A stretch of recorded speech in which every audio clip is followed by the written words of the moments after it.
Hello my loves, I'm Ellie Frost. Thank you so much for being on my channel where we are talking about the multi-dimensional approach to rapidly and radically healing and transforming during and after narcissistic abuse. And I wanted to make this video today about a really good comment that's come up on the channel and that I've wanted to do a video on for quite a while, to be honest. Cool. And the question is our relationship with the narcissist predetermined, part of our destiny, part of our fate, right? And probably the reason I haven't done this video yet, but I knew it was time, so thanks for the comment, is because so many of us over-romanticize the relationship with the narcissist because they do, like, originally, especially in love bombing, appear like a soulmate to us. Yeah, often we think they're our twin flame, our soulmate, all that kind of stuff. And this romanticizing of the relationship, this belief in the illusion they project that one day they'll come back and be the person we thought they were, that they never were, but that they projected the illusion of to us, is what keeps us stuck, as is trying to suffer through something because we're giving it a spiritual meaning that isn't quite the point, right? So some of us will kind of make them our teachers and stay in the cycle thinking that we're learning and evolving, but actually what we tend to be doing is getting more and more traumatized. So let me explain how I see this, right? There are relationships in our lives with narcissists that were completely and utterly unavoidable. So in that way, it was on our path.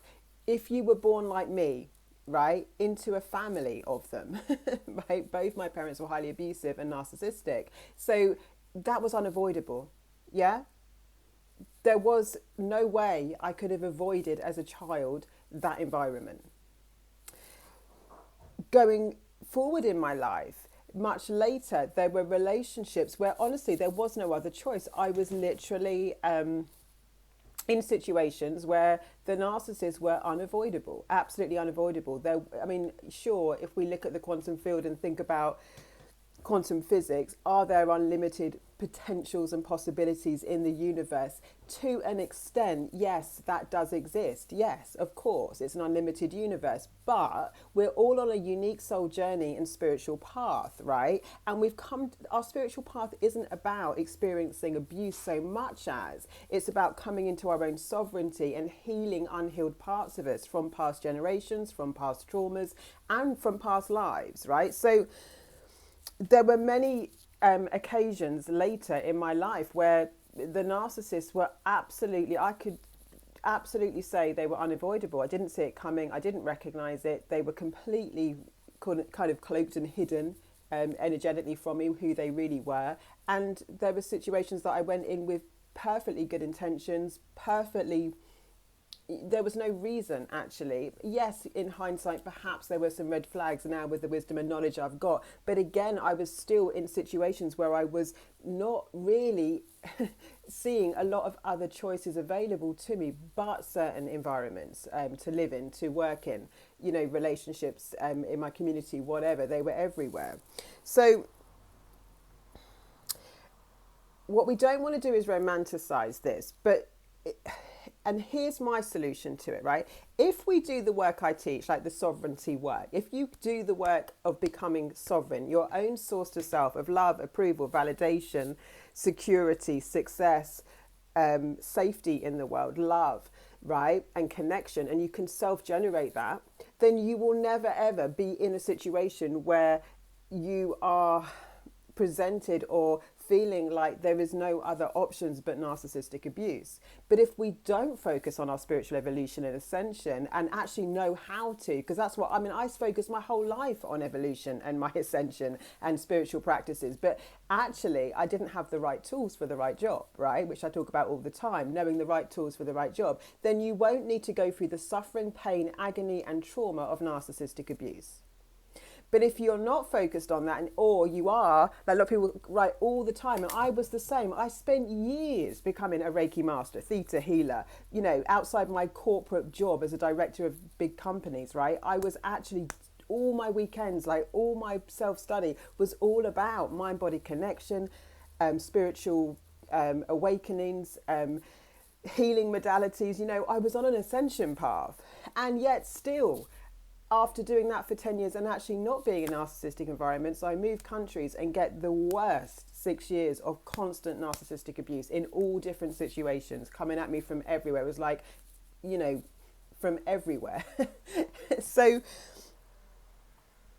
was it required for my ascension? No, I don't believe it was. But it also, if I had known what I know now, I could have, I think, awakened in a much more graceful way. Because the challenge I've got, we all have with, if we only evolve through complete pain and suffering, then the challenge with that is some of us get so traumatized we will not do it. We'll actually regress our consciousness. We'll actually go unconscious again because of the amount of trauma and abuse and shutdown that happens to our bodies, our souls, our mental and emotional and energetic states. So I do not believe, and I stand by this, that narcissistic abuse is required at all for our spiritual awakening. They are definitely not teachers in any way. We should not be throwing ourselves in the fire to evolve, but we haven't necessarily been given, especially as the world has gone so 3D and almost narcissistic in its systems and its kind of advertising and its kind of way of life. We've moved away from our spirituality. We've moved away from the innate wisdom we've had for centuries. We've not been taught how to nurture and expand and grow our souls, right? Which means that for a lot of us, we haven't been taught ascension practices, spiritual practices that actually are going to help accelerate our own sovereignty on the planet, which sovereignty means coming into your most authentic self, being a source to self, a self-generation of everything you want in your life, right? Not relying on unhealthy or even healthy people to be your source of connection, love, security, validation, support, so that you can go on and create the life that is on your path in alignment with your soul purpose and that's massively fulfilling to you. But if we don't have those tools, then we're going to get narcissists. If we're not if we're not in our authentic power, in alignment with our soul purpose, then the chances are you're going to be targeted by narcissists in order to invite you to evolve. But you're not meant to stay there. You're meant to see it as what it is. There is something that I've got to heal in myself, transform in myself, evolve in myself, right? I'm still living in lower density consciousness on some level. There's still, and it lives in us, by the way. So like, even though you can say, well, I'm not traumatized, I'm blah, blah, blah. But if you're attracting lower energies, a lot of the time there's something in us. It lives in us. Trauma lives in our bodies and in our energy field, right? Not so much in our mind. So I teach you all the time that you can't solve trauma on the level of the mind. You can't outthink it. You can't just talk about it and it will resolve. We've got to energetically do it, right? Which is what I have tools for in my program, Sovereign, and in my private work. But like, it requires a spiritual ascension. It requires us reclaiming ourselves and our power. It requires a stability in life for us to be self-sourcing and trusting the universe, having a deeper connection with spirit, with God. People say all the time, well, why would God put the narcissist in our path? And I mean, I would say, look at what you pray for. There's many times in my life where I did use certain prayers, like, use me for something useful in this world. Like I asked God that. And so God threw me into a fire of narcissistic abuse after actually 10 years of success. I had my own businesses, I traveled the world, and then I went through this complete nightmare, right, that I thought I'd left behind in childhood. But my prayers were, use me for something, and I mean, to be honest, it did make sense of my entire childhood. It did make sense of things that I thought were anxiety and possibly bipolar and all this stuff that were not that at all, just PTSD, just trauma responses, right, to what I'd been through. So it made sense of my life to go through this fire. But there's a couple of things also going on when you're on soul purpose. One is, right, so for all of us, it's not just our purpose as an individual that matters. So it's also like what the world needs next. So I was always doing socially conscious work, even in my businesses. They were always for socially conscious leaders that I was working with. So I always had a mission to elevate consciousness, improve things for humanity. And then what's happened in the world is right now we've got an epidemic of narcissism, right? So what does the world need most? What does the collective need most? Because people like me, and could be you as well if you're on a spiritual path, are actually called into what the collective needs at certain times. And that depends on a lot of things that are going on in the world, right? We're having an epidemic of narcissistic abuse right now in our systems, in our culture, in our society, and in our relationships, because it's ready to be shifted and changed on the planet. So sometimes we get called into a different purpose because it's what the world needs, especially light workers, healers, messengers, that kind of thing. So the world needs right now us to elevate consciousness, come into our sovereignty, authenticity, personal power, and collective unity, really, in order to transmute this old paradigm, right, that we've made. You know, we've come so far and then we've kind of gone backwards, forgotten our spiritual essence, forgotten to cultivate our spiritual health on the planet. And so we've been taught to be narcissistic and just think for ourselves, care about ourselves, get all these material things. I'm not against material things, they're wonderful, right? But it depends what energy you're getting them from. If you're getting them from the energy because it validates you, it makes you look successful, you think people will like you, you need it to feel safe, then in terms of spiritual ascension, you're going to be asked to let go of all that attachment, not fear the loss of those things, understand your own power to cultivate what you want in your life, but not be attached to it. So a lot of what I teach is like how you get through severe grief, which I've been through, severe loss, which I've been through several times. And that is part of our ascension, not because you're meant to live without those things. And actually, the more we evolve, the more we come into more abundant ways of being, living, and receiving easily, right? Because it's not like a thing that's outside of us that our ego is like thinking is missing. It's actually just part of who we are. It's just what we know is abundant on the planet. We actually come into a different consciousness and awareness, which is so beautiful as part of this elevation.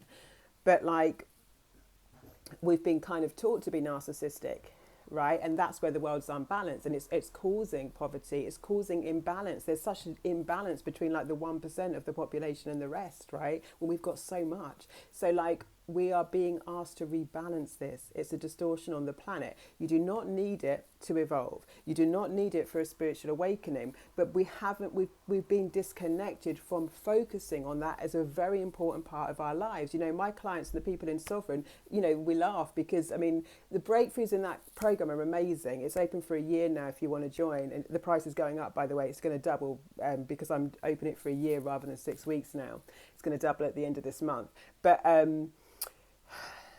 you know, they say to me, like, they do the energy work every morning, like they, you know, have a shower, brush their teeth and brush their hair. And we've not been taught to look after our energy. We've not been taught to spend time on our spirituality, right? We've been taught too much in this distortion of like scarcity, lack, fighting in the physical world to try and get the physical things to make us feel safe, to make us feel loved, to make us feel validated, right? We've emphasized that because we've been taught that it's so scarce, which isn't the actual spiritual truth. In fact, energy is, you know, money is currency, energy is currency, everything's a frequency in our universe. But because we're being kind of programmed to think that way, then we're under emphasizing our own spiritual and energetic health, yeah, which is what's kind of got us in a bit of this mess to start with. So is it fated? Is it part of your destiny? On a certain trajectory, yes. When you're not aligned with your true soul purpose and authentic power, then it's on your path to make you stop and actually elevate. The sad thing is that for a lot of people, it will keep them traumatized and stuck because the narcissist lives in the realm of distraction, distortion, and disruption, right? So they're going to distract you. Sorry, it's so hot in here. So hot in here today. They're going to distract you from your spiritual purpose. They're going to distort your beliefs, right? Your knowing and your connection to self and soul and God and the universe. And they're going to try and destroy your physical body, your emotional health, your energetic health, your spiritual health and essence, and your purpose. So they're just a destructive energy, not wanting humanity to evolve. So it's not exactly destiny. Do not romanticize it. They are never a true soulmate. They are never a true twin flame. But for people who are here to actually evolve in this lifetime, right, they could be the catalyst for you, which is why the divine allows it to happen for certain people. I know that that's why God let it happen to me in such a severe way, because he wanted me to talk about it and teach about it and actually bring a very fresh, very fast transmutation that hasn't been available to people who keep just talking about narcissists, learning about narcissists, studying narcissists. You're studying the wrong side. You're studying the wrong thing. I teach authenticity, awakening, coming into your spiritual power and truth. Please join Sovereign if you can. Any more comments and questions, please let me know. Comment them on the channel. I am more than happy to answer your direct requests, because we're talking about like what actually matters here, which is our evolution, right? That's the whole thing. When you are on path, you're not a match for a narcissist. They can't distract you, they can't distort you, they can't destroy you, right? But when you're not, and they will try and prevent you, then what you need is sovereignty, to learn how to become more sovereign, which is a journey. When you do that, then no one can take away your happiness, fulfillment. Sure, in life you might lose some things and people and that you love, because that's part of the human experience, but you'll learn how to navigate it differently with an energetic and spiritual resilience that will make you better equipped, actually, for your life path, for your abundance, for your fulfillment, for your success, and for the most authentic, fulfilling life you can live. So if that sounds good to you, get in touch. Other than that, lots of love, guys. I'll speak to you soon.